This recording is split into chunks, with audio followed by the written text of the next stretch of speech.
J'accueille maintenant Hervé Novelli, donc ancien ministre et président de… Oui, il y a une autre question, c'est ça? Oui. Président de l'association des plateformes d'indépendants. Quelqu'un demande s'il est possible d'expliquer pourquoi l'algorithme produit un résultat sans pour autant avoir à expliquer tout le fonctionnement de l'algorithme. Oui, parce qu'il y a un fonctionnement technique sur la façon. En fait, il y a une différence entre le comment et le pourquoi. Il y a une différence entre le comment, comment est-ce qu'il fait ses calculs pour obtenir tel résultat, et le pourquoi, c'est-à-dire les critères qu'il emploie. Donc nous, c'est le pourquoi qui compte, et les critères plus que le fonctionnement technique. Voilà. Qui est moins un enjeu. On peut très bien conduire une voiture sans savoir comment la réparer. Voilà. J'en fais partie. Voilà. Donc, Monsieur le ministre, Monsieur le Président, merci de nous rejoindre. Je vais commencer par présenter un tout petit peu nos travaux, les travaux de Hashtag le plus important sur les plateformes et nos propositions en la matière, avant de vous laisser réagir, car évidemment, il y a eu une sorte de, je ne vais pas parler forcément de Big Bang dans le ciel des plateformes, mais en tout cas une date majeure avec la publication le 8 décembre, la semaine dernière, du projet de règlement de la Commission européenne sur les travailleurs des plateformes, qui était attendu, hein, ce n'est pas une surprise, mais elle constitue ce projet de texte, qui n'est qu'un projet à date. Hein. Il faudra encore qu'il soit soumis aux concertations, à discussion au Parlement, à l'adoption des différents États membres, mais qui change, s'il devait être appliqué en l'état du moins, changerait substantiellement la donne en matière de plateforme. Alors, j'ai tout à l'heure dit que ce sujet du numérique, de la régulation sociale du numérique à l'échelle européenne nous tenait particulièrement à cœur. Notre think tank existe depuis 4 ans et le premier rapport que nous avons fait portait sur comment favoriser le développement professionnel des travailleurs des plateformes. Et nous avons même commis un petit livre l'année dernière qui s'appelle « Désubériser, reprendre le contrôle » sur… il n'avait rien contre Uber, hein, je tiens à le préciser, mais contre l'ubérisation, c'est-à-dire le fait de contourner les réglementations à la fois sectorielles et du marché du travail.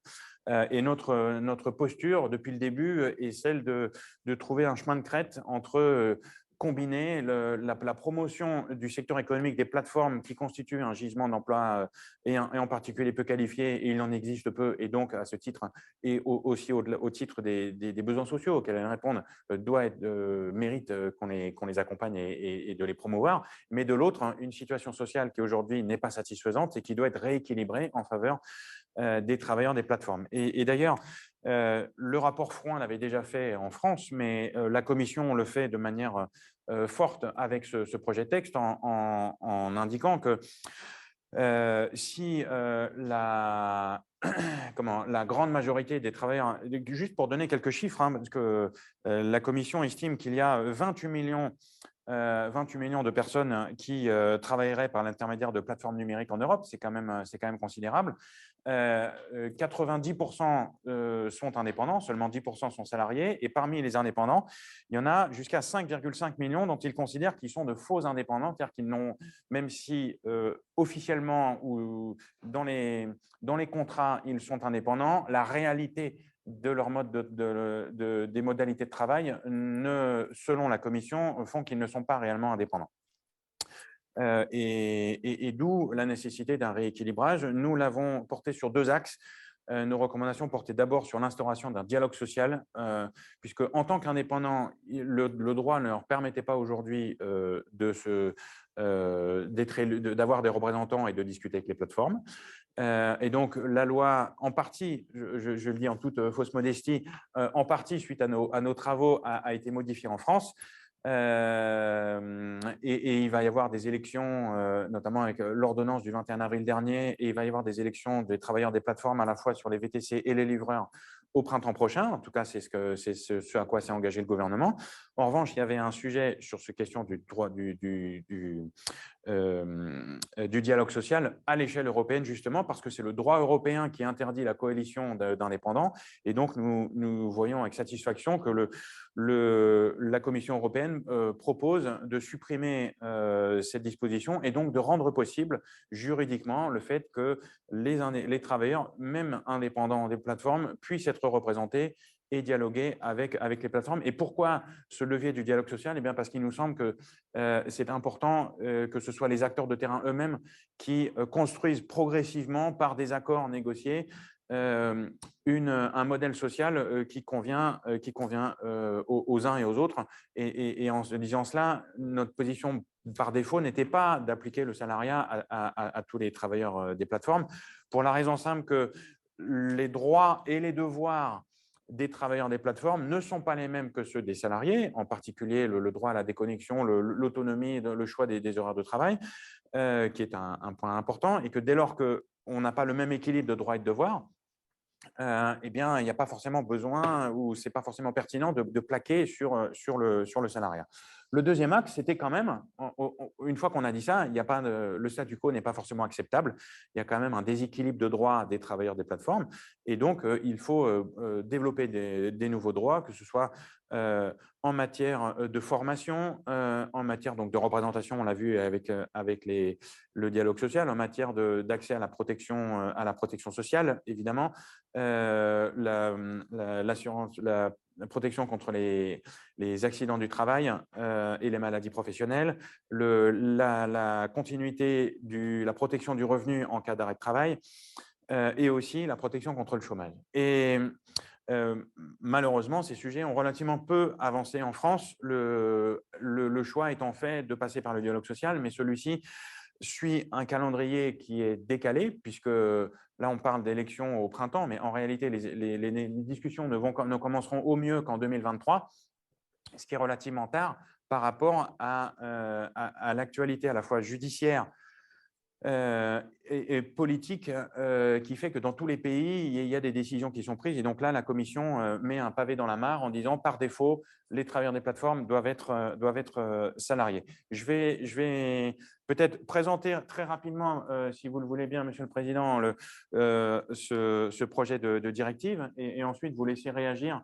sur ce qu'en pensent les plateformes et l'API. Donc, ce que dit ce projet de directive, c'est qu'il y a donc de faux indépendants, et que la substance doit prévaloir sur la forme. Ce n'est pas parce que le contrat qui est passé entre le travailleur et la plateforme dit qu'il est indépendant que c'est la réalité.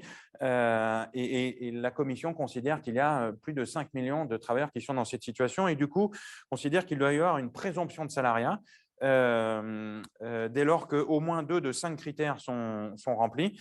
Donc, ces 5 critères, c'est le fait que la plateforme fixe la rémunération, qu'elle supervise le travail par un moyen électronique, qu'elle impose au travailleur ses heures de travail, qu'elle lui dicte la manière dont il doit se comporter avec le client et qu'elle l'empêche de travailler pour un autre donneur d'ordre. Donc, il ne s'agit pas… donc, dès lors que 2 de ces 5 critères sont remplis, la Commission considère que les conditions d'indépendance ne sont pas remplies, et donc, par défaut, le travailleur doit être considéré comme salarié. Et par ailleurs, le texte, il y a un autre volet qui est tout aussi important du texte, c'est celui sur les algorithmes. On vient d'en parler longuement avec Jérémy Gignaud-Katz et Eckhard Ernst. La Commission fait des propositions. Alors, ça ne concerne cette fois-ci que les algorithmes des plateformes, et non pas, comme on vient d'en discuter, l'ensemble des algorithmes sur l'ensemble des entreprises, mais néanmoins, plus de transparence et plus de droit de regard des travailleurs sur le fonctionnement et un encadrement du fonctionnement de ces algorithmes, notamment pour redonner plus d'autonomie aux travailleurs. Je dois, avant de vous laisser la parole, Monsieur le Président, préciser que le Parlement européen, sous la plume de Sylvie Brunet, vient d'adopter il y a à peine 2 mois un rapport qui va exactement dans le même sens que celui de la directive européenne, même si Sylvie Brunet elle-même s'en désolidarise, qu'elle n'est pas d'accord avec la proposition phare de son rapport, qui est la présomption de salariat. Voilà. Je vous passe la parole, Monsieur le Président. Merci de me donner l'occasion de pouvoir vous présenter ma propre vision et surtout de la vision des plateformes qui sont regroupées au sein de l'association des plateformes d'indépendants. C'est autour d'une trentaine de plateformes qui sont aujourd'hui adhérentes à cette association. Des plateformes, j'y insiste, qui ne sont pas uniquement dans la mobilité, que ce soit dans les VTC ou chez les livreurs, même si nous avons parmi nos adhérents les gros, ceux dont vous avez parlé et ceux qui font la chronique, et parfois à notre, parfois en me désolant en tout cas, qu'on ne parle pas de toutes les autres plateformes. Il y a des plateformes qui agissent dans les services à la personne et des plateformes qui agissent dans les services aux entreprises et qui sont donc très concernées puisqu'elles mettent en relation des indépendants avec des donneurs d'ordre. Alors, quand vous avez parlé de Big Bang, Monsieur Dufour, j'ai envie de vous dire que c'est un Big Bang que cette présentation de cette proposition de directive de la Commission européenne. Mais le Big Bang avait quand même déjà commencé en France. Vous en avez été un acteur puisque vous avez travaillé dans le cadre de ce qu'on a appelé la mission Metling pour mettre en place les conditions d'un dialogue social dans les plateformes de la mobilité. Et cette attention portée par les pouvoirs publics à l'amélioration des conditions de travail des indépendants utilisant les plateformes, ces améliorations sont clairement à l'agenda français. Ça, c'est le premier sujet. Il ne faut pas oublier, vous avez parlé de statu quo, je vous trouve un peu sévère, y compris envers vous-même, puisque vous avez été un acteur de cette mise en place. Que cela prenne un peu plus de temps, c'est évident que prévu, mais le calendrier était, et j'en ai souvent parlé, y compris avec vous, le calendrier n'était pas tenable avant les élections présidentielles et le calendrier de ces élections sectorielles ces élections devraient avoir lieu au cours du deuxième semestre de l'année prochaine. Mais en tout cas, ça, c'est du concret comme la mise en place effective par les ordonnances dont l'une a été publiée, l'autre va l'être, de ce dialogue social. Donc, la France avance à son rythme peut-être, mais elle n'a pas attendu, je dirais, cette proposition de directive qui je vais en parler dans quelques instants, pose un certain nombre de problèmes. Le deuxième point qui m'a fait un peu rebondir, c'est vous avez parlé de contournement du droit social et de la législation sur le travail. Il faut mettre ce que vous dites en regard du phénomène des indépendants. Les plateformes, les concrétiques, c'est le contournement. Partout. Oui, pardon, vous m'avez interrompu, c'était pour… Oui, c'est pour dire que ce que critiquait le livre, ce n'était pas les plateformes, c'était les pratiques de contournement. C'est ce qui est différent. C'est pour ça que j'ai précisé que Désubériser n'était pas contre Uber, par exemple. Voilà, c'était… J'entends bien, mais même quand vous parlez de contournement, vous niez la réalité d'un phénomène qui est le rebond statistiquement constaté des indépendants, non seulement en France, ça n'était qu'en France, cela pourrait s'entendre, mais dans le monde, ce rebond des indépendants, du nombre d'indépendants étant essentiellement lié à la révolution numérique qui permet plus facilement aux indépendants de trouver des clients. Donc ce sujet est un sujet majeur. Les chiffres français que j'ai à ma disposition montrent qu'en 10 ans, on a doublé le nombre des indépendants dans ce pays. Ça n'est pas par la simple volonté, j'allais dire, de telle ou telle plateforme médiatiquement connue d'employer des indépendants que ce nombre a progressé. Il y a une réalité structurelle de la montée d'une forme d'activité qui est la forme d'indépendant et qui correspond à une époque où le salariat n'est plus l'unique réponse pour une activité, pour exercer une activité. Ça n'est même plus souvent, en tout cas pour les jeunes générations, l'état souhaité d'une activité et on préfère de beaucoup une activité indépendante. Je ferme cette parenthèse, mais je voulais le dire parce que en France, et depuis maintenant 2009, depuis la création du statut que j'ai porté, du statut de l'auto-entrepreneur, on a une présomption d'indépendance qui est attachée à ce statut, qui est dans la loi et qui est importante parce qu'elle va venir impacter de plein fouet la présomption réfragable de salariés que la Commission européenne entend mettre en place pour un certain nombre d'activités qui ne sont du reste pas listées, alors que la France légifère sur un secteur bien délimité qui est le secteur de la mobilité. Cette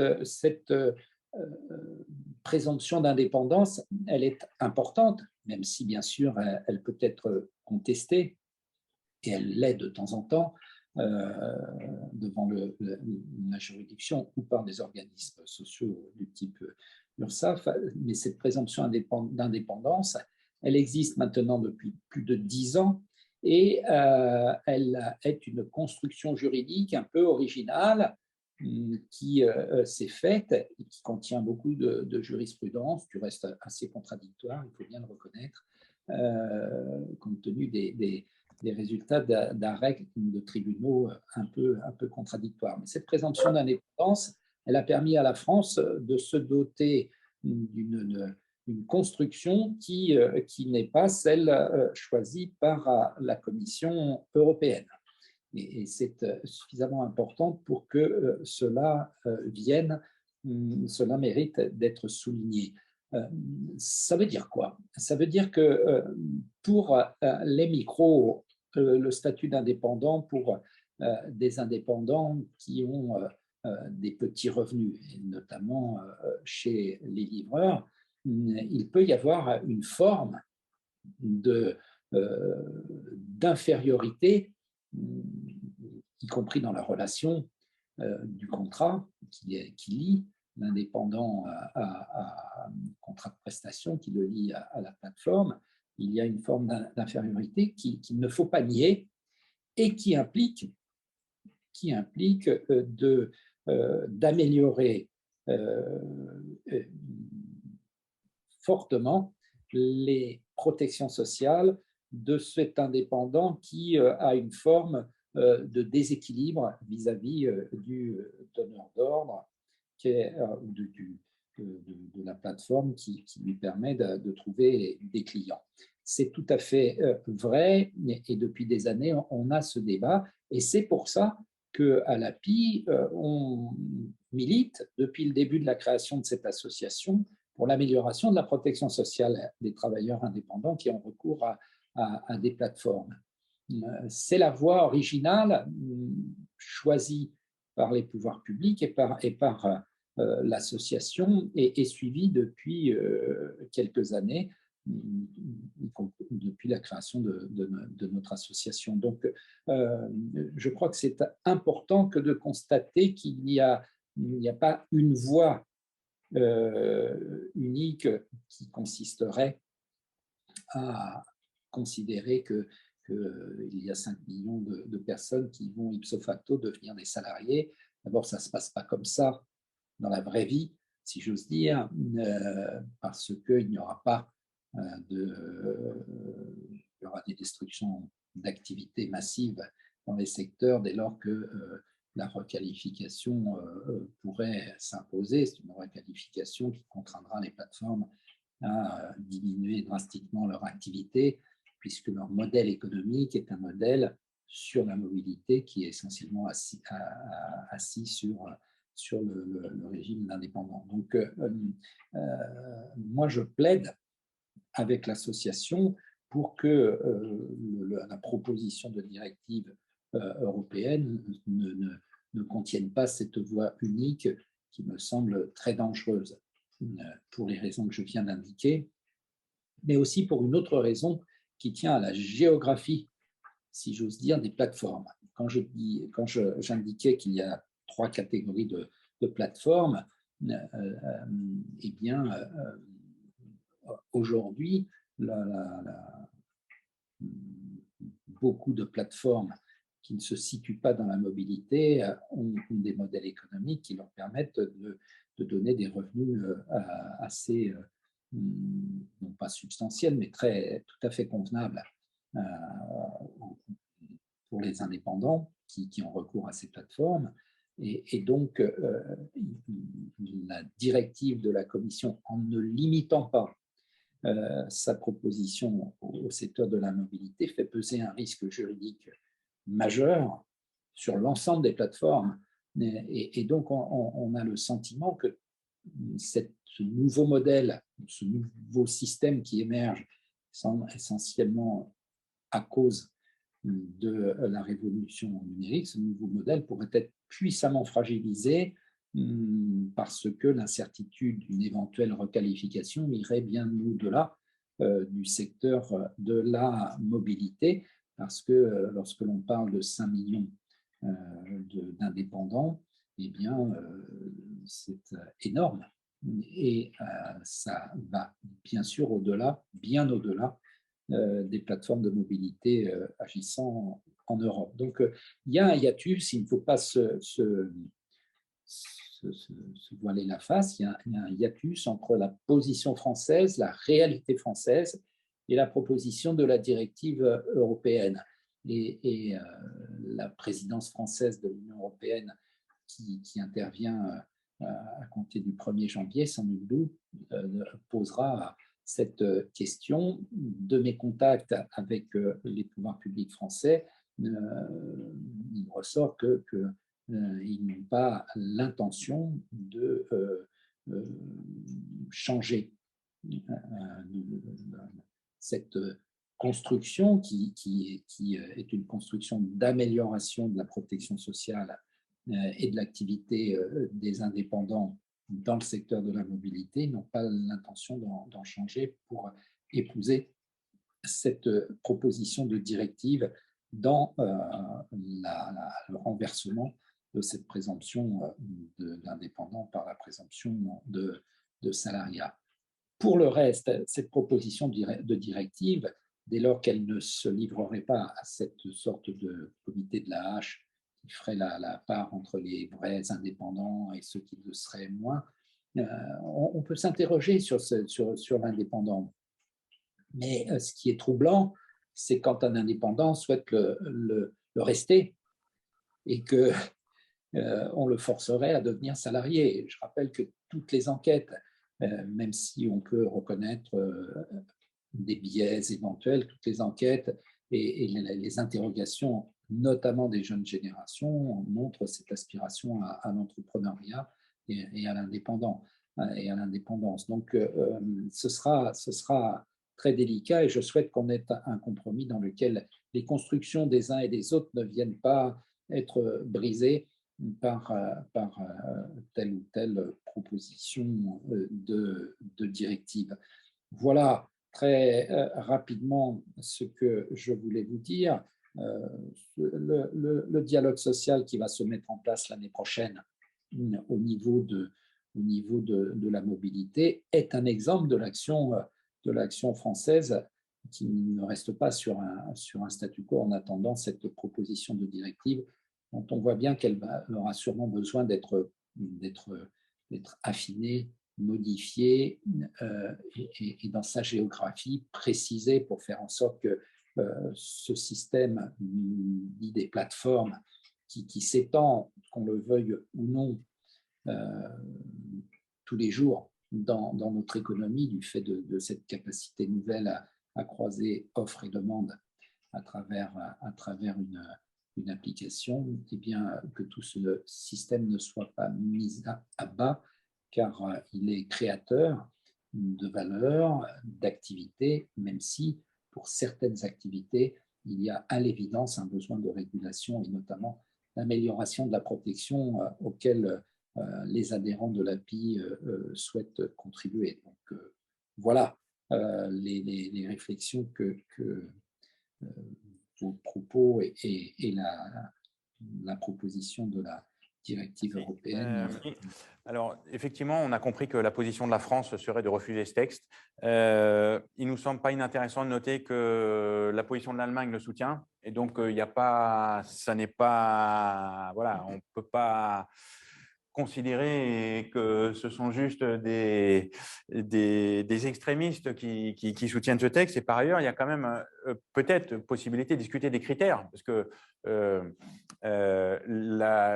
la Commission ne dit pas par défaut ce sont nos indépendants, quelles que soient les circonstances. Il dit si un certain nombre de critères sont remplis. Et donc, ils ne sont pas totalement absurdes, ces critères. Si ils viennent donner un contenu au travail indépendant. Par exemple, le fait de pouvoir se constituer sa propre clientèle, c'est bien le propre d'un indépendant. Et si on ne peut pas, la Commission dit, bon, si on ne peut pas, ça contribue au fait qu'on ne soit pas indépendant. Il y a peut-être une discussion constructive à avoir sur cette base, même si, in fine, le texte n'aboutit pas en l'état. Et par exemple, je prends les VDC qui ne souhaitent pas être salariés, mais qui ne sont pas du tout satisfaits, en tout cas un certain nombre d'entre eux, peut-être ce sont les plus vocaux, mais enfin qui l'expriment, du manque d'indépendance. Ils revendiquent une indépendance et considèrent que les plateformes ne leur en donnent pas assez. Donc peut-être que même si le texte n'aboutit pas, il permettra de faire avancer les discussions sur les pratiques des plateformes. Et après, si je peux me permettre une dernière petite remarque, il y a quand même des plateformes qui salarient, et par exemple sur les livreurs, des plateformes qui salarient leurs livreurs, qui n'ont, à ma connaissance, pas de difficultés spéciales pour recruter. Et quand l'Espagne a fait passer il y a quelques mois une loi pour justement qui imposait, qui disait par défaut les livreurs sont des salariés, ce ne sont pas les salariés qui ont quitté les plateformes, c'est certaines plateformes qui ont quitté l'Espagne. Oui, donc, bien. je pense que ces débats vont permettre de mieux y voir plus clair sur qui veut vraiment être salarié versus qui veut vraiment être indépendant et à quelles conditions être indépendant. En tout cas, est-ce que je peux vous dire un mot là-dessus? On vous entend pas. Juste un mot pour vous dire que ce que vous dites, bien évidemment, j'y souscris et c'est la raison pour laquelle à l'API, nous sommes partisans d'une définition en droit positif du travail indépendant, donc des critères. Donc, quand la Commission propose des critères, pourquoi pas, mais elle accompagne cette proposition d'une présomption de salariat qui est malvenue, alors qu'en France, on est sur une présomption d'indépendant et ça change tout. D'accord pour mettre en place des critères, mais sans nier a priori le statut d'indépendant. C'est ce qui, en tout cas, est dans la tradition française depuis plus de 10 ans maintenant.